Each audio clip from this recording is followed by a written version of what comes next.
আজকে একটু পাবদা মাছের রেসিপি দেখাচ্ছি। দেখুন বন্ধুরা, পাবদা মাছটা হলুদ নুন মাখিয়ে রেখেছি, এদিকে ভাজছি, তারপরে ঢাকা দিয়ে দিচ্ছি আবার, কেন এই মাছগুলো খুব ফোটে তো। তারপর দিক দিয়ে পেস্টটা বানিয়ে নিলাম পোস্ত দিয়ে, টমেটো দিয়ে। মাছগুলো ভাজা হয়ে গেল, এদিকে মশলা কষিয়ে জল দিয়ে দিয়েছি। ঝোলটাকে ফুটে উঠলো, এবার এক এক করে মাছগুলো দিয়ে দেবো ঝোলের মধ্যে।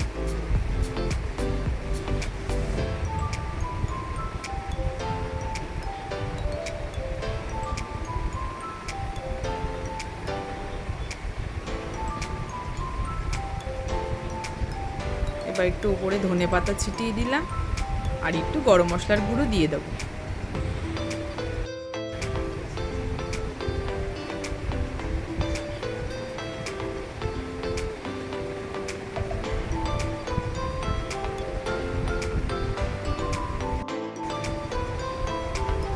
হয়ে গেল আজকে পাবদা মাছের রেসিপি। Next video